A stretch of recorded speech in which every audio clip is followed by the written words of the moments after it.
giving me the opportunity to present some of the data that we've got in a study that's been supported by APEC.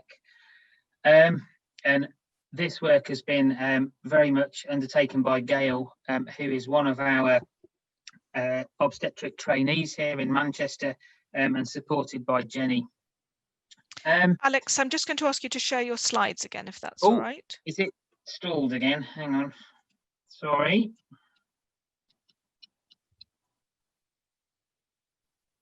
You'd think all of the practice I've had doing Zoom, I'd be better at that. Is that better? I can see hypertension and stillbirth headed slide. Fantastic. That's great. Yeah. So this is really just to reiterate that, as I'm sure you're aware, that there's a strong link between hypertension and stillbirth. And if you unpick cases and you review them in detail, about 1 in 8 stillbirths is associated either with essential hypertension or preeclampsia. So in an average UK maternity unit of about 5,000 births, there are probably 2 or 3 stillbirths a year relating to hypertension. So we need to be good at managing both of these conditions when they occur together. So optimal care after stillbirth involves making sure mum's maternal medical state is well managed. We need to provide supportive care for parents and families.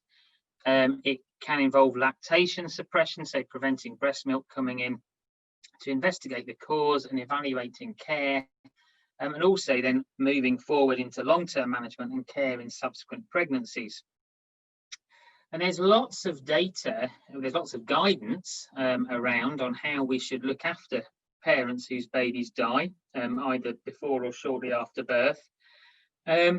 But sadly, these are based on not very high grade evidence. The Cochrane reviews here actually don't have any randomized control studies or even comparable evidence to guide practice. So it often falls back to descriptive studies to identify good care.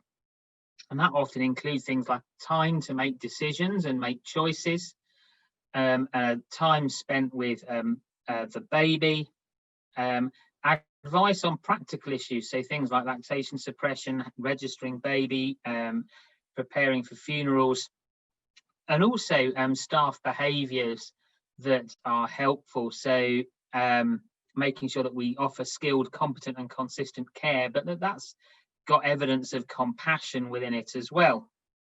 Now, I think this study arose out of last year's expert meeting and has stakeholder input from both SANS and APEC. And we developed an online questionnaire which was based on an established survey of parents' experiences of perinatal bereavement that we've used in St Mary's for 5 years now. And it particularly also included questions about diagnosis, support, investigation, postnatal care and post-traumatic stress disorder. And it was published via APEC, and we had ethical approval from the University of Manchester. Now, this was all planning for this was going swimmingly, and then we had an international pandemic, which I think has undoubtedly affected the amount of responses that we've had, not least because there's been a number of international questionnaires about the impact of COVID on bereavement care, and there's only so many questionnaires that parents want to complete. But we've ended up with 21 responses from parents with detailed information in them. The majority were actually from mothers. One was a mother and a father who completed it together but then sent separate forms in. Most of them were from the UK. We did have, because of social media, we did have some people from the US. 13 babies died before birth and 8 after birth. And the median gestation at stillbirth was 31 weeks, so range between 25 and 38 weeks. And the neonatal deaths, the median age was 26 days of age, but ranged from only 8 hours through to 7 months. And despite there not being very many responses, there are actually some very interesting findings. The parents actually rated they're things that they regard as important for their care in a very similar way to what we've seen in our other studies. So time spent with a baby was rated as very important. Information about what to expect was important. Choice and control, sensitivity and kindness of staff. Interestingly, in most other causes of stillbirth, actually medical care was not ranked as being particularly important, but actually everyone bar one person who responded to the questionnaire felt that their medical care was very important, and that probably reflects that obviously people realise that they're quite unwell and may need some additional care. These big squares at the top show you that actually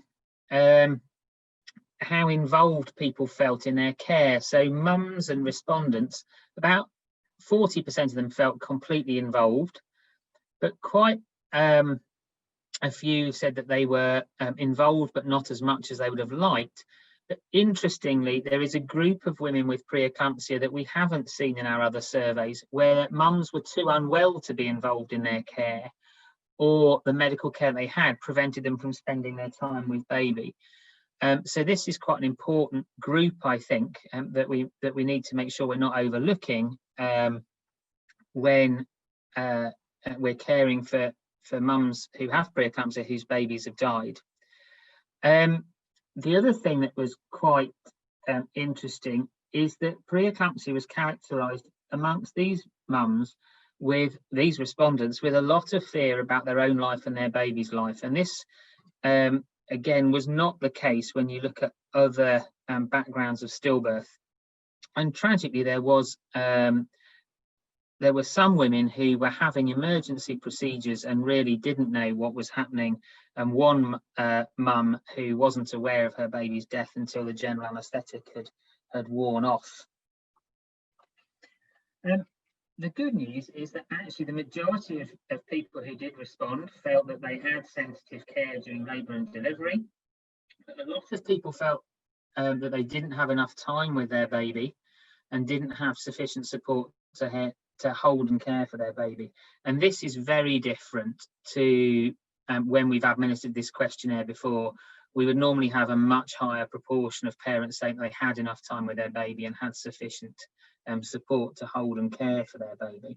And this again might be the sort of medical condition that mums are in.